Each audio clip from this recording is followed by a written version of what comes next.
Carmen Long, Family Consumer Science Extension Agent with the North Carolina Cooperative Extension Service in Alleghany and Surry counties. Today we're going to do an extension minute on measuring. Do you ever have recipes that don't turn out exactly like you expected? It may have something to do with the measurement of your ingredients. Accurate measurements of ingredients are essential for a successful recipe. If you're going to use a liquid measuring cup, you would want to put a liquid in it. This would not be the measuring cup that we would actually use to measure flour or a dry ingredient. We would use it to measure oil, water, things that are liquids.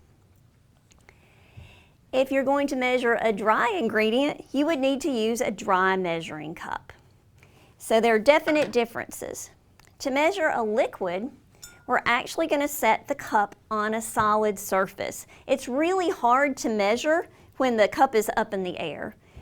We're going to set it on a solid surface and we're just going to pour the liquid into the measuring cup to the level that we would want it to be at, to the appropriate line. So it just makes things much easier when you have it on this solid surface. When we're doing dry measuring, it's another story completely. So we're going to actually measure some flour. That's one of the things that's the most challenging to measure. It's always a good idea to use some sort of a whisk or a spoon to just mix your flour a little bit in the bag, just to make sure you get all the lumps out. Loosen up any little pieces that are in there. And then we're going to take a spoon and actually scoop the flour into the measuring cup. We could use a scoop as well, but we're just going to put in a little bit at a time.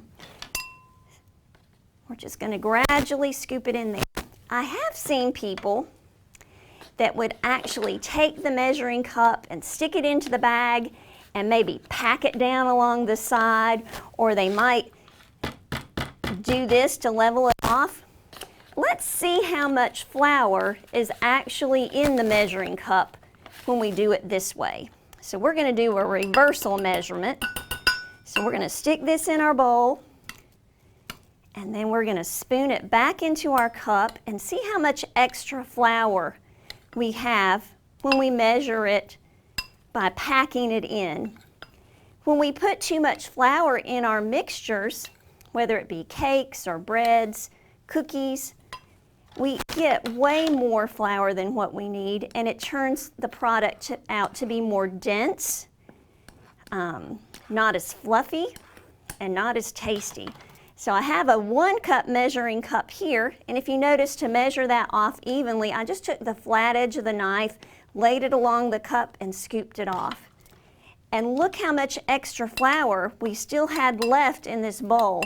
If we had measured the flour out by scooping it in, we would have had, that's probably about 1/3 of a cup at least extra going into our finished product that we wouldn't need. So it's always just a good idea to gently scoop the flour into the cup, level it off, and make sure you have the accurate amount. Don't be tempted to pack it down in with a spoon or hit it against the edge, because you're going to end up with more than what you really are calling for in your particular recipe.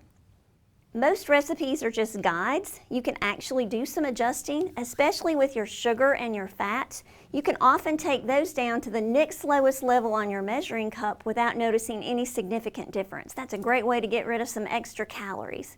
But the flour is another story.